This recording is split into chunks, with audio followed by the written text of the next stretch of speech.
코드블루, 코드블루. 사이렌이 울려 퍼지는 순간 저는 뛰기 시작했습니다. 시리아 알레포 임시병원, 제가 국경 없는 의사회 간호사로 근무하던 곳이었죠. 미셸 하이든, 그게 제 이름이에요.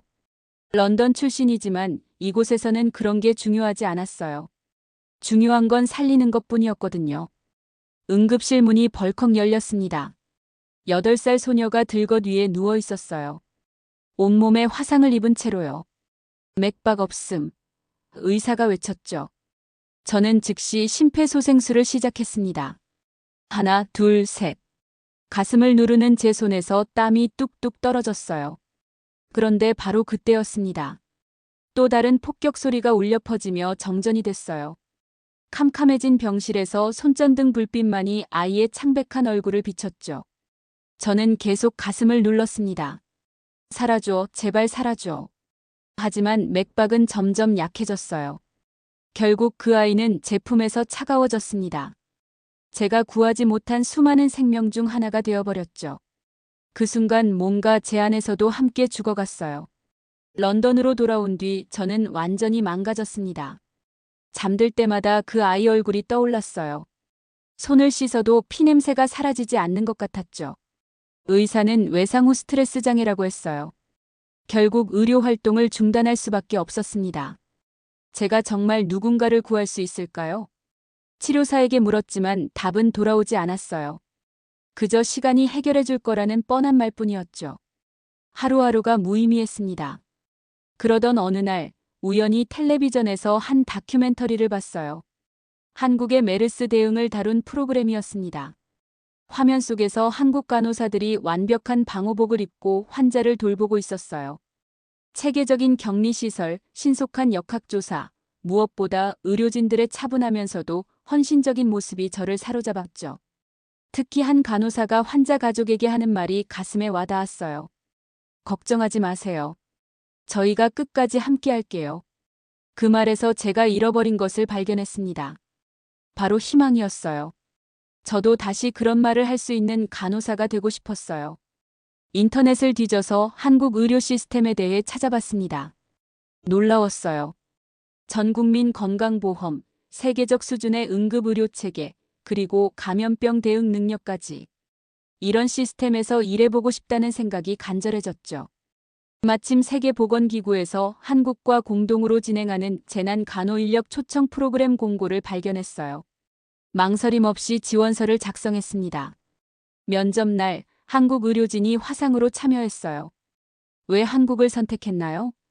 질문을 받았을 때 저는 확신에 찬 목소리로 답했습니다. 한국의 의료 시스템에서 진정한 희망을 배우고 싶습니다. 그리고 그 희망을 세계 곳곳에 전하고 싶어요. 여기서 내리시면 됩니다. 인천공항 리무진 기사가 말했을 때 저는 떨리는 마음으로 창밖을 바라봤어요. 경기도 국립의료원이 보였습니다. 드디어 새로운 시작이구나 싶었죠. 하지만 현실은 생각보다 냉혹했어요. 이분 혈압 얼마예요? 선배 간호사 김도윤이 물었습니다. 저는 당황했어요. 영어로는 척척 대답할 수 있지만 한국어 의료 용어는 완전히 달랐거든요. 아, 그게. 멈칫거리는 저를 보며 김도윤의 표정이 굳어졌어요. 여기는 놀러 온 곳이 아니에요. 환자 생명이 걸린 곳이라고요. 그의 차가운 말이 가슴에 박혔습니다. 틀린 말이 아니었어요. 저는 정말 아무 도움이 되지 않고 있었거든요. 다른 간호사들도 의심스러운 눈으로 저를 바라봤죠. 저 외국인이 여기서 뭘 할 수 있을까 하는 시선이었어요. 첫 일주일은 지옥 같았습니다. 간단한 대화조차 버벅거렸어요. 환자들은 저를 신기하게 바라보며 외국인 간호사네하고 수군거렸죠. 어떤 할머니는 대놓고 말했어요. 한국말도 제대로 못하는데 우리를 어떻게 돌봐준다는 거야? 그날 밤 기숙사에서 혼자 울었습니다. 시리아에서는 언어가 달라도 환자를 구할 수 있었는데 왜 여기서는 이렇게 무력할까 싶었어요. 그때 룸메이트 정아린이 들어왔어요. 한국어 교사였죠. 미셸 괜찮아? 아린이 물었어요. 저는 솔직하게 털어놨습니다. 제가 정말 이곳에 필요한 사람일까요? 아린이 제 어깨를 토닥였어요. 언어는 시간이 해결해 줄 거야. 중요한 건 마음이지. 3주째 되던 날이었습니다. 고속도로 대형 교통사고로 환자들이 한꺼번에 실려왔어요. 응급실이 아수라장이 됐죠. 의료진들이 부족했고 모두 정신없이 뛰어다녔어요. 그때 한 환자가 갑자기 심정지를 일으켰습니다. 저는 반사적으로 달려갔어요. 심폐소생술을 시작했죠. 하나, 둘, 셋. 시리아에서 수없이 했던 그 동작이 몸에 배어 있었어요. 김도윤이 달려와서 제세동기를 준비했습니다. 미셸, 잘하고 있어요. 계속해요. 처음으로 제 이름을 불러준 순간이었어요. 환자의 맥박이 돌아왔습니다. 의식도 회복했죠. 그 순간 응급실에 있던 모든 사람들이 저를 바라봤어요. 이젠 의심의 눈빛이 아니었어요. 인정의 눈빛이었죠. 미셸, 고마워요. 김도윤이 손을 내밀었습니다. 악수를 하면서 그가 말했어요. 언어보다 중요한 게 있다는 걸 오늘 깨달았어요. 당신의 손길에는 진심이 담겨 있더군요. 그날 밤 한 할머니가 저를 붙잡고 말했어요. 간호사님 고맙습니다. 우리 아들 살려주셔서요. 그 말을 듣는 순간 눈물이 났어요. 드디어 제가 다시 누군가를 구할 수 있다는 걸 확신하게 됐거든요. 한국어는 여전히 서툴렀지만 환자들과 소통하는 방법을 찾았어요. 손짓, 발짓, 그리고 진심 어린 눈빛으로요. 어느새 제 주변에는 웃음소리가 돌아왔습니다. 김도윤을 비롯한 동료들도 저를 팀의 일원으로 받아들여줬어요. 미셸, 한국 생활 어때요? 이수영 병원장이 물었습니다. 저는 자신 있게 답했어요. 힘들지만 행복해요. 여기서 진짜 간호사로 다시 태어난 것 같거든요. 미셸, 한국 국적을 취득해보는 게 어때요? 이수영 병원장의 제안에 저는 깜짝 놀랐습니다. 한국에 온 지 1년이 지났을 때였어요. 병원에서 제 역할이 확고해졌고 환자들도 저를 신뢰하기 시작했죠. 하지만 국적을 바꾼다는 건 완전히 다른 차원의 문제였어요. 국적이요? 그게 정말 필요할까요? 제가 물었을 때 병원장은 진지한 표정을 지었어요. 미셸, 당신은 이미 마음으로는 한국 사람이에요. 이제 법적으로도 이 나라의 일원이 되어보세요. 그러면 더 많은 일을 할 수 있을 거예요. 그날 밤 기숙사에서 혼자 생각에 잠겼습니다. 귀화한다는 것의 의미가 뭘까요? 단순히 여권 색깔이 바뀌는 게 아니잖아요. 정체성 자체가 바뀌는 거죠. 런던에 있는 어머니 마가렛 생각이 났어요. 과연 이해해 주실까요? 귀화 준비를 시작했습니다. 가장 어려운 건 한국사 공부였어요. 처음엔 단순히 시험을 위한 암기였지만 공부하면서 점점 마음이 무거워졌어요. 일제강점기, 한국전쟁, 5.18 민주화운동. 이 나라가 겪은 아픔들을 알게 됐거든요. 특히 위안부 할머니들의 증언을 들었을 때는 정말 충격적이었어요. 화면 속 할머니가 떨리는 목소리로 말했죠. 우리가 겪은 일을 잊지 말아달라. 그 순간 눈물이 주르륵 흘러내렸어요. 이런 아픔을 가진 나라의 국민이 된다는 게 어떤 의미인지 깨달았거든요. 김도윤이 제 변화를 가장 먼저 알아챘어요. 미셸, 요즘 표정이 많이 진지해졌네요. 저는 솔직하게 말했어요. 한국사를 공부하면서 이 나라의 아픔을 알게 됐어요. 함부로 국적을 바꿀 수 있는 게 아니구나 싶더라고요. 김도윤이 고개를 끄덕였습니다. 맞아요. 한국 국적은 단순한 신분증이 아니에요. 우리 조상들의 피와 땀 그리고 희망이 담긴 거죠. 그걸 이해하는 외국인이 있다니 신기해요. 드디어 귀화 시험을 보는 날이 왔습니다. 손이 떨렸어요. 한국어 능력, 한국사, 한국 문화까지 모든 걸 다 공부했지만 긴장됐거든요. 시험장에 들어가서 문제를 풀면서 생각했어요. 이건 단순한 시험이 아니야. 내가 정말 이 나라 사람이 될 자격이 있는지 묻는 거야. 합격 통지서를 받은 날을 잊을 수 없어요. 손이 너무 떨려서 봉투를 뜯지도 못했죠. 김도윤이 대신 열어봤어요. 합격이에요. 그 순간 병원 직원들이 모두 박수를 쳤습니다. 저는 그 자리에서 펑펑 울었어요. 이제 정말 한국 사람이 되는 거네요. 이수영 병원장이 말했을 때 저는 깨달았어요. 이제 돌이킬 수 없다는 걸 말이에요. 하지만 무섭지 않았어요. 오히려 설렜죠. 한국식 이름을 짓는 것도 큰 고민이었어요. 병원 사람들과 함께 여러 이름을 생각해봤죠. 그러다 아린이 제안했어요. 하은미는 어때요? 은혜로운 미소라는 뜻이거든요. 미셸님과 잘 어울릴 것 같아요. 하은미. 그 이름을 처음 들었을 때 가슴이 뛰었어요. 미셸 하이든에서 하은미로. 완전히 새로운 사람이 되는 기분이었죠. 귀화 선서식 날, 저는 떨리는 목소리로 선서했습니다. 저는 대한민국 국민으로서 국가에 충성하고 국민의 의무를 다할 것을 엄숙히 선서합니다. 그 순간 정말로 새로운 제가 태어났어요. 미셸이 아닌 하은미로 말이에요. 하은미 씨, 서울 재난병원에서 스카웃 제의가 왔어요. 이수영 병원장이 전해준 소식에 저는 깜짝 놀랐습니다. 서울 재난병원이라면 한국 최고의 응급의료기관이잖아요. 제가 그런 곳에서 일할 수 있을까 싶었어요. 제가 정말 그럴 자격이 있을까요? 물었을 때 병원장이 웃으며 답했어요. 당신의 실력은 이미 증명됐어요.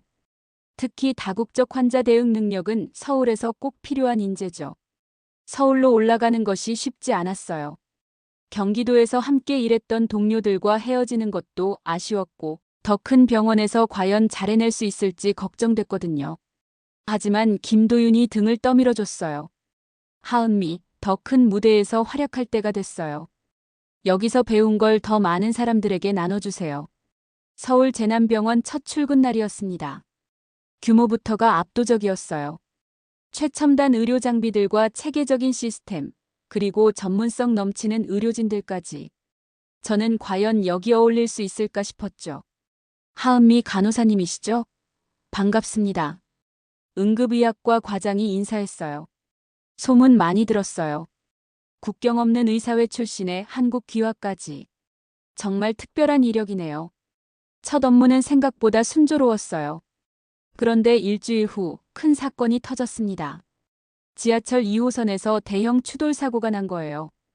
한꺼번에 수십 명의 환자가 실려왔죠. 코드 레드. 모든 의료진 응급실로. 저는 즉시 현장으로 뛰어갔어요.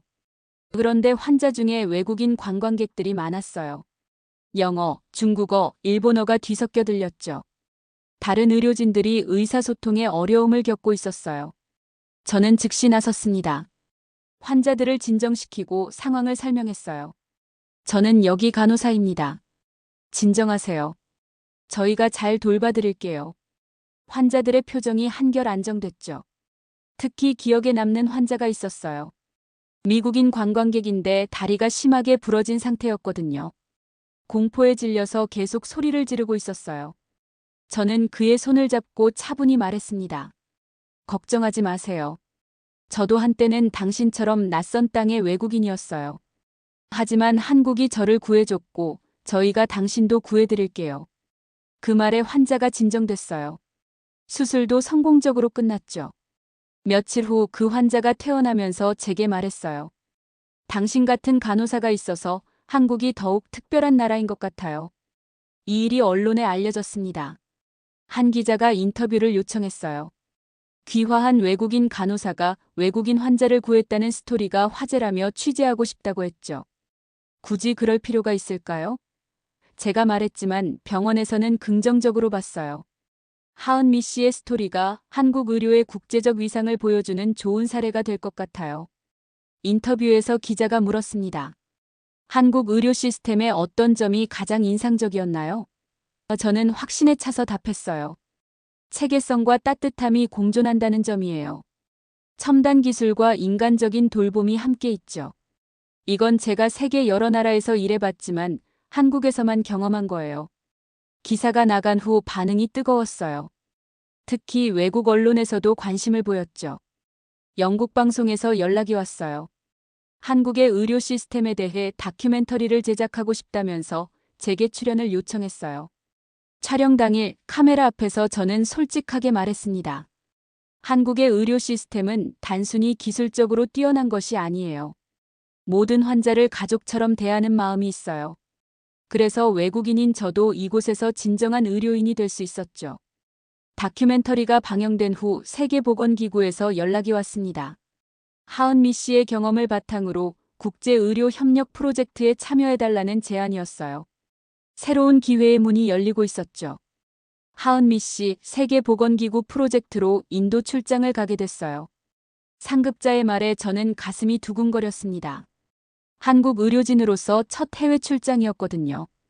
특히 코로나19 이후 재건되고 있는 인도 의료 시스템을 돕는 중요한 임무였어요. 새로 발급받은 대한민국 여권을 손에 들고 설렜습니다. 파란색 표지에 태극마크가 선명했어요.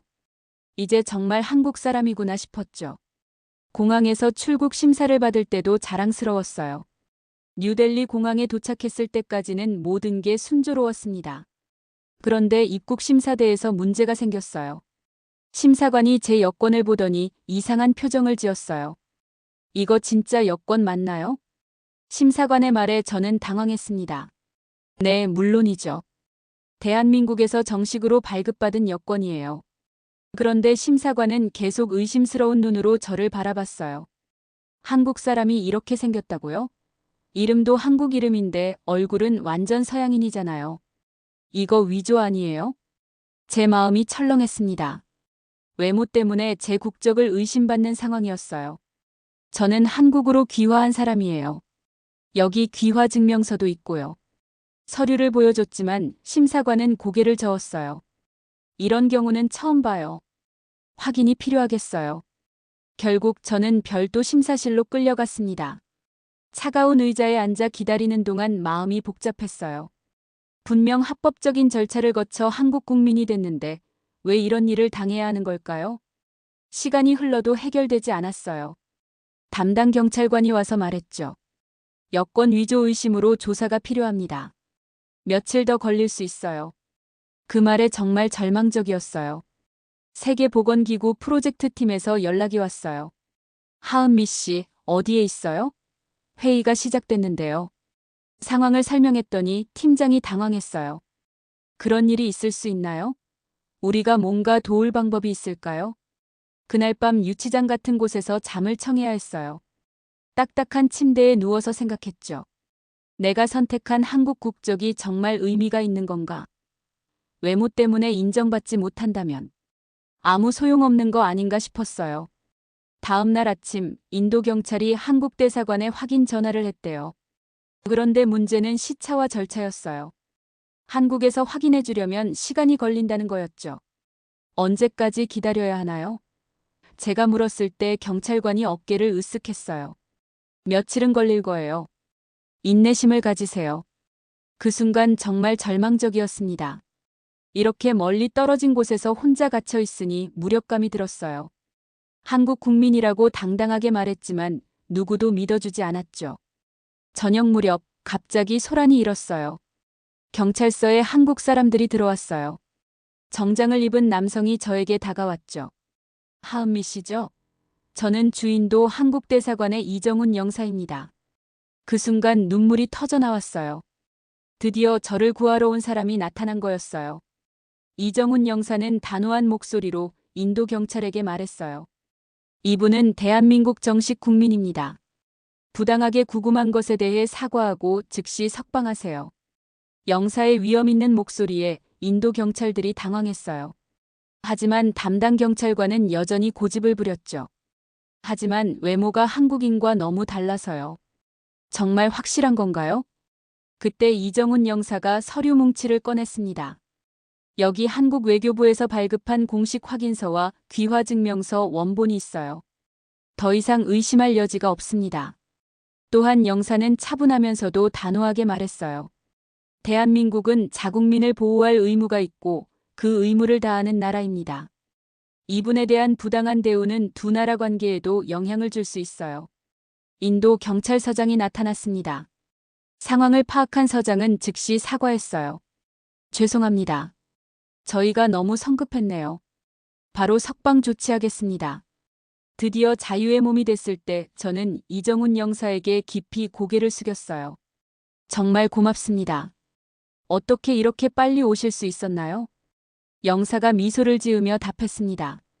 한국 대사관에는 24시간 비상 연락 체계가 있어요. 해외에 있는 우리 국민에게 문제가 생기면 즉시 대응하는 게 우리 일이거든요. 그 말을 듣는 순간 가슴이 뭉클했어요. 정말로 한국이 저를 보호해 준 거였어요. 외모는 다르지만 분명히 한국 국민으로 인정받고 있다는 걸 실감했죠. 공항으로 가는 차 안에서 이정훈 영사가 말했어요. 하은미 씨, 이런 일이 다시 생기지 않도록 외교부에서 조치를 취할 예정이에요. 귀화 국민들을 위한 특별증명서 제도도 검토하고 있고요. 세계보건기구 회의장에 도착했을 때 동료들이 걱정스러운 표정으로 맞아줬어요. 하은미 정말 괜찮아요? 무슨 일이었어요? 저는 당당하게 답했습니다. 네, 괜찮아요. 제가 한국 국민이라는 걸 다시 한번 확인하는 시간이었어요. 그날 밤 호텔에서 저는 깊이 생각에 잠겼습니다. 오늘 일어난 일이 단순한 해프닝이 아니라는 걸 깨달았어요. 한국의 외교력을 직접 경험한 거였거든요. 다음 날 아침, 이정훈 영사가 다시 연락했어요. 하은미 씨, 어제 일에 대해 인도 정부에서 공식 사과문을 발표했어요. 그리고 앞으로 이런 일이 재발하지 않도록 공항 직원들을 교육하겠다고 약속했습니다. 놀라웠어요. 하루 만에 이런 변화가 일어날 줄은 꿈에도 몰랐거든요. 그게 정말 가능한 일인가요? 제가 물었을 때 영사가 자신있게 답했어요. 한국의 국격이 예전과 다르거든요. 이제 세계 어느 나라도 우리 국민을 함부로 대할 수 없어요. 특히 하은미 씨처럼 국제적으로 활동하는 분들은 더욱 그렇죠. 실제로 인도 주요 언론에서도 이 사건을 다뤘어요. 한국 외교부의 신속한 대응이라는 제목으로 기사가 나갔죠. 기사에는 한국이 자국민 보호에 얼마나 적극적인지 보여주는 사례라고 써 있었어요. 세계보건기구 회의에서도 분위기가 달라졌습니다. 다른 나라 대표들이 저에게 관심을 보이기 시작했어요. 프랑스 대표인 마르셀 르페브르 박사가 다가와서 말했죠. 하은미 씨, 어제 일 들었어요. 한국 정부의 대응이 정말 인상적이더군요. 프랑스도 배워야 할 점이 있어 보여요. 마르셀 박사는 처음엔 한국 의료 시스템에 대해 회의적이었어요. 아시아 국가가 유럽보다 앞선다는 게 믿기지 않는다고 했었거든요. 하지만 제 경험담을 들은 후 생각이 바뀌었대요. 한국은 의료기술뿐만 아니라 국민을 대하는 자세도 선진적이네요. 특히 귀화 국민까지 완전히 자국민으로 보호하는 모습이 인상적이에요. 회의 마지막 날, 저는 한국의 재난 의료 대응 시스템에 대해 발표할 기회를 얻었어요. 무대에 서서 마이크를 잡았을 때 떨렸지만 당당했어요. 저는 하은미입니다. 원래는 영국인이었지만 지금은 자랑스러운 대한민국 국민이에요. 청중들이 집중해서 들었어요. 저는 계속 말했습니다. 한국의 의료 시스템은 단순히 기술적 우수성만이 아니라 모든 환자를 동등하게 대하는 철학을 가지고 있어요. 그리고 국가는 해외에 있는 의료진까지 완벽하게 보호해줍니다. 발표가 끝난 후 박수가 쏟아졌어요. 여러 나라 대표들이 한국과의 의료 협력을 요청했죠. 특히 마르셀 박사는 구체적인 제안을 했어요. 프랑스 병원에서 한국 간호사들을 초청하고 싶어요. 하은미 씨가 교육 프로그램을 만들어 주실 수 있나요? 그날 저녁 호텔에서 이정훈 영사와 저녁을 먹었어요. 영사가 말했습니다. 하은미 씨, 이번 일로 외교부에서도 많은 걸 배웠어요. 귀화 국민들의 해외 활동이 얼마나 중요한지 깨달았거든요. 앞으로 더 체계적인 지원을 할 예정이에요. 저는 감사한 마음으로 답했어요. 영사님 덕분에 제가 정말 한국인이라는 걸 확신하게 됐어요. 이제 어디를 가도 당당할 수 있을 것 같아요. 인도에서의 마지막 밤, 창밖을 바라보며 생각했습니다. 한국이라는 나라가 얼마나 든든한 후원자인지 깨달았어요. 제가 선택한 이 나라가 저를 끝까지 지켜준다는 확신이 들었죠. 인도에서 돌아온 지 한 달 후 놀라운 소식이 들려왔습니다. 세계보건기구 본부에서 한국의 재난 의료 시스템을 표준 모델로 검토하겠다는 거였어요. 그리고 그 발표를 제가 맡게 됐다는 소식까지요. 하은미 씨가 가장 적임자라고 판단했어요. 병원장이 말했습니다. 외국인 출신이면서 한국 의료를 직접 경험한 분이니까 설득력이 있을 거예요. 스위스 제네바로 떠나는 날, 김도윤을 비롯한 동료들이 공항까지 배웅 나왔어요. 하은미, 한국 의료의 자랑스러운 얼굴이 되어주세요. 그 말에 어깨가 무거워졌어요. 제네바 공항에 도착했을 때 이번엔 아무 문제가 없었어요. 한국 여권을 보인 심사관이 친근하게 미소 지으며 말했죠. 한국에서 오셨네요. 최근 한국 의료 시스템이 화제더군요. 환영합니다. 세계보건기구 본부는 정말 웅장했어요. 세계 각국의 의료 전문가들이 모이는 곳이라니 긴장이 될 수밖에 없었죠. 하지만 동시에 자랑스러웠어요. 이곳에서 한국을 대표하게 된 거잖아요. 발표 전날 밤 호텔에서 원고를 다시 점검했습니다. 한국의 감염병 대응, 응급의료 체계, 그리고 의료진 교육 시스템까지. 모든 게 제가 직접 경험한 것들이었어요. 발표 당일 대강당은 50여 개국 대표들로 가득 찼어요. 무대에 올라서니 조명이 눈부셨죠. 하지만 마이크를 잡는 순간 모든 긴장이 사라졌어요. 안녕하세요. 저는 하은미입니다. 영국 런던에서 태어났지만 지금은 자랑스러운 대한민국 국민입니다. 청중들이 흥미롭게 바라봤어요. 저는 차분하게 계속했습니다. 오늘 제가 여러분께 소개할 한국의 재난의료 시스템은 단순한 기술의 집합이 아닙니다. 인간에 대한 존중과 생명에 대한 책임감이 만들어낸 결과물이에요. 첫 번째로 메르스 대응 사례를 들었어요. 빠른 역학조사, 체계적인 격리, 그리고 투명한 정보 공개까지. 화면에 보여준 그래프들이 한국의 우수성을 증명했죠. 2015년 메르스 사태 때 한국은 186명의 환자가 발생했지만 신속한 대응으로 지역사회 전파를 막았습니다. 이후 구축된 시스템은 코로나19 대응의 기반이 되었어요. 두 번째로는 응급의료 시스템을 소개했습니다. 전국 어디서든 30분 내 응급실 도달, 실시간 병상정보 시스템, 그리고 헬기를 이용한 응급 이송까지. 저는 시리아 전쟁터에서 일했지만 한국만큼 체계적인 응급의료를 본 적이 없어요. 특히 의료진들의 헌신적인 자세는 정말 인상적이었습니다. 세 번째로는 의료진 교육과 국제 협력을 다뤘어요. 제 자신이 바로 그 증거였거든요. 한국은 외국인 의료진도 차별 없이 받아들입니다. 저처럼 트라우마를 겪은 의료진에게도 재기의 기회를 줬어요. 이런 포용성이 한국 의료의 진정한 힘이라고 생각해요. 마지막으로 미래 비전을 제시했습니다. 한국의 경험이 전 세계에 도움이 되길 바랍니다. 의료는 국경이 없어야 하니까요. 저처럼 한국에서 새 생명을 얻은 의료진이 다시 세계로 나가서 희망을 전파하는 것. 그게 진정한 국제협력 아닐까요? 발표가 끝나자 기립박수가 터져나왔어요. 질의응답 시간에도 질문이 쏟아졌죠. 독일 대표가 물었어요. 한국 시스템의 핵심 성공 요인이 뭐라고 보세요? 저는 확신에 차서 답했습니다. 기술보다는 철학이에요. 모든 환자를 가족처럼 대하고 모든 의료진을 동료로 존중하는 문화. 그리고 국가가 의료진을 끝까지 보호한다는 신뢰감이죠. 프랑스의 마르셀 박사도 질문했어요. 귀화 과정에서 가장 인상 깊었던 점은 뭔가요? 한국사를 공부하면서 이 나라의 아픔을 알게 된 거예요. 그 아픔을 이겨내고 지금의 의료 시스템을 만든 한국인들의 의지력이 정말 대단하다고 생각해요. 회의 마지막에 세계보건기구 사무총장이 발언했습니다. 오늘 하은미 씨의 발표를 통해 한국 의료 시스템의 우수성을 확인했습니다. 세계보건기구는 한국과 더욱 긴밀한 협력을 추진하겠습니다. 그 순간 가슴이 벅차올랐어요. 제가 한국을 대표해서 이런 성과를 이뤄낸 거잖아요. 런던에서 온 미셸이 아니라 한국인 하은미로서 말이에요. 제네바에서 돌아온 저를 김포공항에서 동료들이 맞아줬어요. 김도윤이 꽃다발을 들고 있더군요.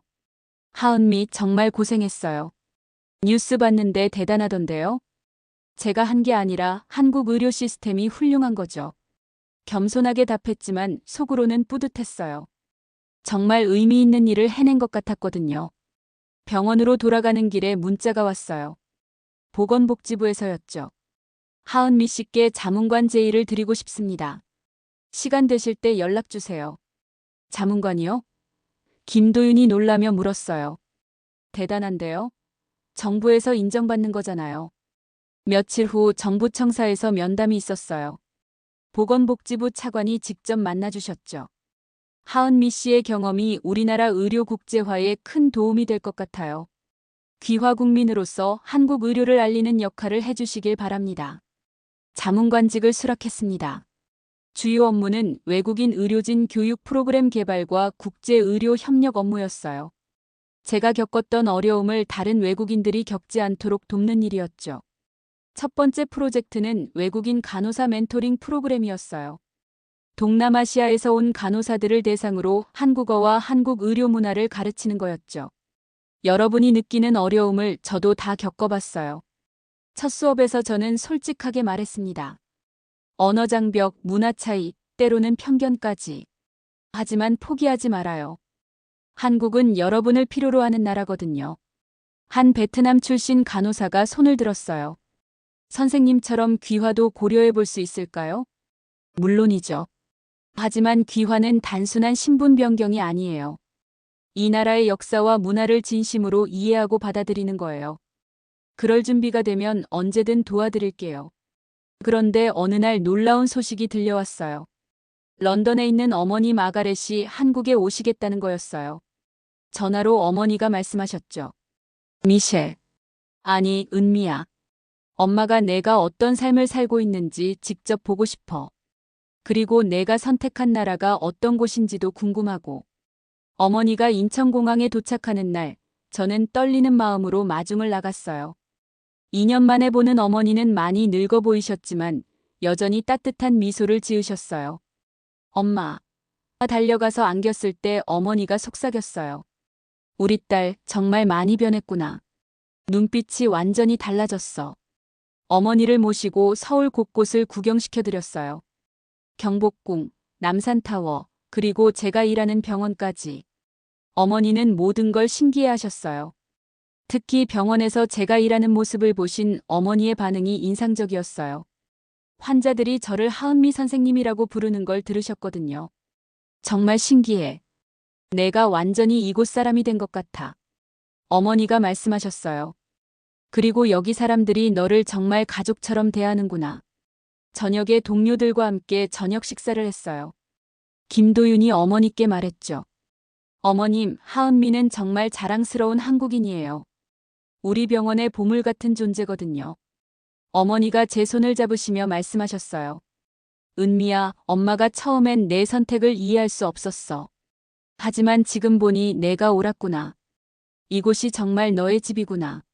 한 달 동안 한국에 머무신 어머니는 떠나기 전에 놀라운 말씀을 하셨어요. 은미야, 엄마도 여기서 더 살아보고 싶어. 영국 집을 정리하고 한국으로 이주하는 게 어떨까? 그 말에 깜짝 놀랐어요. 정말이세요, 엄마? 응. 내가 이렇게 행복해하는 모습을 보니까 엄마도 이 나라가 좋아졌어. 그리고 여기 사람들이 정말 따뜻하더라. 지금 저는 보건복지부 자문관으로 일하면서 외국인 의료진들을 돕고 있어요. 어머니도 한국에 정착하셔서 가끔 병원에 자원봉사를 오세요. 영어를 가르쳐 주시죠. 얼마 전 새로운 필리핀 간호사가 저에게 물었어요. 선생님, 한국 생활이 어렵지 않으세요? 외국인이잖아요. 저는 미소를 지으며 답했습니다. 저도 한때는 당신처럼 낯선 사람이었어요. 하지만 이제는 아니에요. 이곳이 제 집이고 이 파란 여권은 제 자부심이자 선택받은 증거거든요. 창밖으로 서울의 야경이 보였어요. 언제부턴가 이 풍경이 고향 같다고 느껴지기 시작했어요. 미셸 하이든에서 하은미로, 영국인에서 한국인으로. 제 인생의 가장 소중한 선택이었죠. 그리고 지금도 저는 확신해요. 이 파란 여권의 무게를, 그리고 대한민국이라는 이름의 의미를요. 여러분은 이 이야기를 듣고 어떤 생각이 드셨나요? 여러분의 생각을 아래 댓글에 남겨주세요. 그리고 감동적인 사연을 주변 사람들과 공유하고 함께 이야기 나눠보세요. 마지막으로 1초밖에 걸리지 않는 구독과 좋아요, 알림 설정은 영상 제작에 큰 힘이 됩니다.